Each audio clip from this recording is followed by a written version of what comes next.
Greetings out there in YouTube land. This is Morris, man. As always, I thank you guys for coming to my channel. And today I'm going to try to do two topics in this one video. If I can't, or if I'm not successful, I do partially the second one on this one, then I finish on another one. But the topics are these.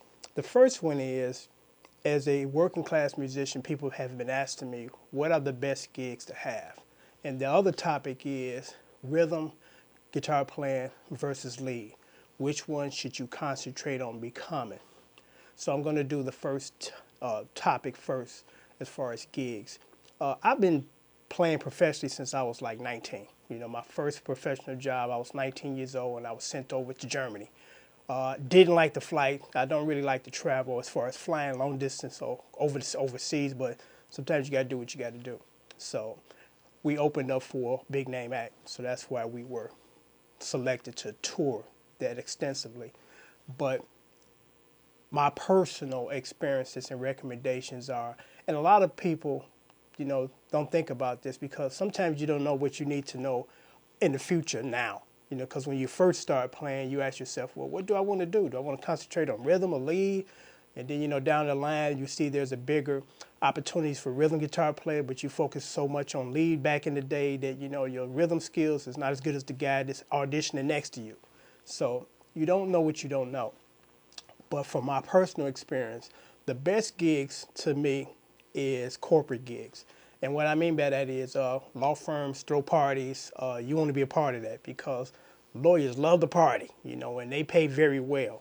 So, you know, but your game got to be right as far as your band. You know, you can't be sloppy. You can't be offensive. You got to dress appropriately. You got to act appropriately. It's kind of like in the business world, you know. You got to come in with a suit and tie and, you know, present yourself in a professional manner. And, you know, it's no different. And you also got to have a good manager as far as getting those types of gigs because it's all professional and it's all political. You know, there are certain groups that they tend to lean towards as far as getting their pool of bands into their functions. So it's not like you're going to walk off from the street into a law firm and say, are y'all having a party anytime soon? Hire us. It doesn't work that way. You have to have a manager, and the manager has connections as far as getting these types of gigs for you. You know, and like I said, that's my personal recommendation, and that's my personal life because as you get older, you don't want to do the smoky nightclubs anymore. You don't want to come home smelling like smoke when you don't smoke. You don't want to be playing places when you get older where you got to worry about, do I got to carry a gun, you know, have my gun with me at the end of the night so I can get my, you know, expensive equipment to my car, you know, because those are things that you have to think about. And they're not pleasant things, but it's the reality that the majority of instruments are stolen in clubs, not somebody breaking in your house when you go to work. You know, so that's why another reason why I didn't want to be toting around a $2,000 guitar because everybody checking your inventory, you know, at the club. And then also the smaller the clubs in most cases, the less security. So that means that anybody that works there and somebody that knows somebody that worked there can get access to the backstage when you performing or on your break, or you know, or they feeding you a drink or giving you drinks that they can go back there and take off with your instruments. So you know, those are things that most of us don't think about and don't know about. And like I said, you know, I'm at this stage in my life that I don't want to deal with that anymore because I've dealt with it when I was younger. So basically, I opt to, or me and my band opt to take on corporate gigs. We do weddings because the cool thing about weddings is you get hired to do a wedding or a banquet, you know, for the wedding. And when it's over, you got 3 more gigs because there's somebody in the audience that either about to get married or knows somebody that's about to get married and say, hey, you guys are great. You know, we'd like to hire you for our gig. So, you know, it just keeps going. So, you know, those are good avenues as far as types of gigs that you want to look into. Because, again, you know, you don't know what you don't know. What we also do now, we make a pretty decent living at that is we are studio musicians for artists, you know, who are putting together demos or albums because, as you know, unfortunately, there are no black bands no more. So the majority, if not all of the acts are single black acts, you know, one person or duet or whatever. But, you know, that's where we kind of focus our energy these days as far as, you know, what we do. You know, we do a lot of studio work for up and coming artists or artists is putting together demos. We do weddings. We do the corporate gigs, which is my favorite. My least favorite, and I don't do these, but everybody to each his own, that cruise nonsense because they have pay you. I don't want to be on the water because, you get seasick. It's cool if you playing and the boat is docked, but, when you out there for 5, 7, 8 days, that's just not my thing. Again, personally, that's not my thing. There's some people that make a decent living doing that, but that is definitely not the area or territory that I want to venture off into. Neither my band. And also, when you do the corporate gigs, well, just I say in general, because I've always been this kind of person. I analyze the situation. If it doesn't work for me personally, I don't want no part of it, regardless of how popular it is or how unpopular you may become if you don't indulge, which is ridiculous. That peer pressure BS. But when we play, because, when you go to either big acts, concerts, or even little clubs, you got these people on stage trying to tell you what to do. Stand up and clap. I'm like, I'm a grown man. That ain't what I want to do. So therefore I won't. You being, a party pooper. I really don't like, situations where they're trying to force you to do stuff because they think that that's just the norm and that's how it's supposed to be. I pay my hard-earned money to see an artist and I go to concert. The last thing I want to do is stand up and sing your song because I didn't come here and pay you to sing your song. I paid you to sing your song. So we never believed in that. When we perform, we don't ask people to get up and clap. If they want to get up and clap and move, that's their prerogative, or that's what they can do if they want to. But, we don't try to pressure people and get up, clap. There ain't nobody clapping on. Y'all must don't, none of that stuff. Don't badger your audience. They are the reason why you're there, to entertain them and be compensated for it. So let them do whatever they want to do, inside of, what's legal and what's respectable. But that's one thing that, we always was very attention to detail about. We don't force our audience into audience participation nonsense. I don't like that. I don't want nobody telling me what to do, and clap loud and scream the lyrics to my song. No, you scream the lyrics to your song. That's why you up there getting paid by us. But some of us follow the herd and, we okay with that. But we always just thought that was kind of too much and over the top as far as trying to force your audience into an audience participation thing. So those are things that, we looked at. And then, I'm kind of going to interwoven or tweave both of these topics, I guess. As far as the rhythm and lead playing, because a gentleman on my channel just recently asked me, he said, and it's a good question, and I need to address it to the masses. He said, in your videos that you have for DVD videos, do you touch on scales and solo? And I said, no, I basically steer away from the solo thing because I'm a pretty decent solo player. I've done some stuff on YouTube to show people that I can do that, but that's just not my personal preference. So I don't waste any time with that on my DVD because that's not my specialty. So I let somebody else handle that. But, here's something interesting. 99% of your playing, especially as an R&B guitar player, is going to be rhythm or picking lead lines, not soloing like Jimmy.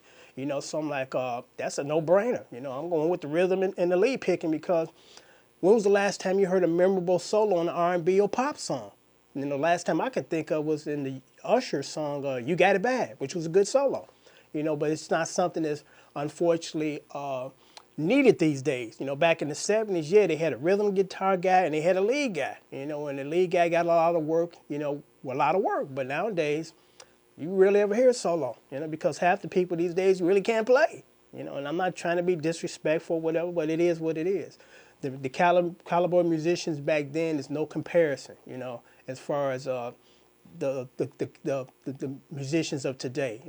And I'm not knocking them or being negative, but, back in the 50s, 60s, 70s, and I think it kind of stopped somewhere in the 80s, that these people were well-versed in what they do. So my focus is rhythm because, again, you get much more work as a rhythm player. And then other things that you don't think about. When you concentrate on rhythm, you concentrate on chords, different chords.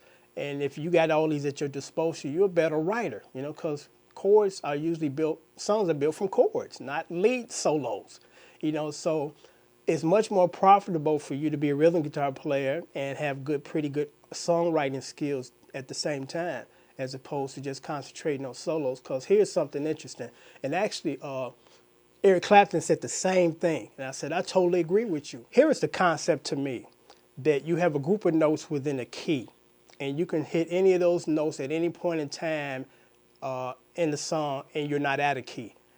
So what solo guys do is they randomly hit these notes, and they can bend them and slur them. They can pause them. They can sustain them.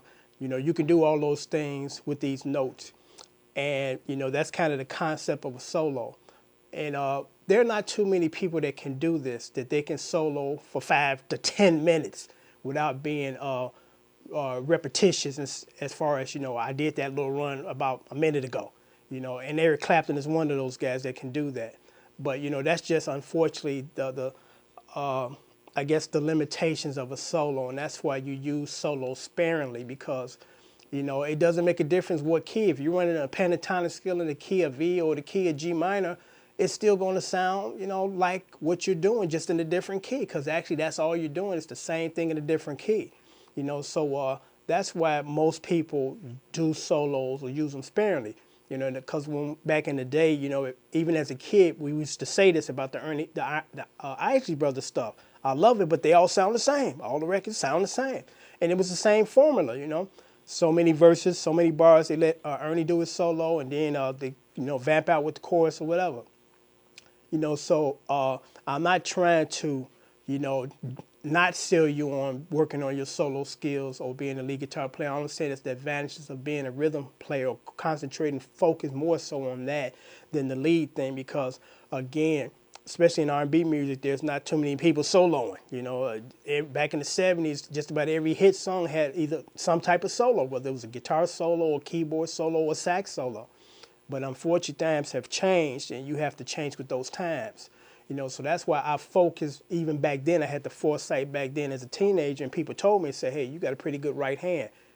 Concentrate more so on your rhythm, and not so much, trying to be an Ernie Isley or Jimi Hendrix, which I'm like, I can never be none of those guys anyway. So let me shoot for trying to be somewhat like a Nile Rodgers, not saying or comparing myself to him. I'm just saying that, playing that rhythmic style, because a lot of people don't realize, when you think of Nile Rodgers, you think of the funky guitar riffs in the pocket and the chords. But Nile Rodgers, to me, is equally as good as a lead guitar player, and he proven that in a song called Sidewalk Fair. Whenever you guys get a chance, pull it up on YouTube and check it out. It's more or less kind of I would say, a Wes Montgomery type of song, where the whole focus of the song is the guitar, and throughout the song, he's playing, solo lines, and it's like a 6-minute song, and it's just a beautiful piece of work. To me personally, that's one of my favorite Chic songs. A lot of people don't even know about that song. So that's why, my focus on my DVDs is the rhythm and not so much the lead, because, being in an R&B band, now if you're doing a rock thing, it's totally different, because, yeah, you're going to have to do some lead solo stuff quite often. It's just a part of that style of music.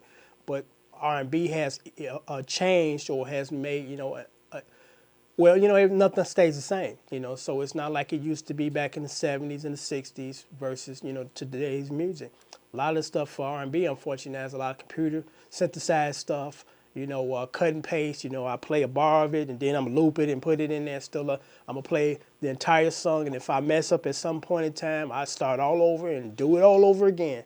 And nowadays, cut and patch it here, cut this out, or add this, so it has changed.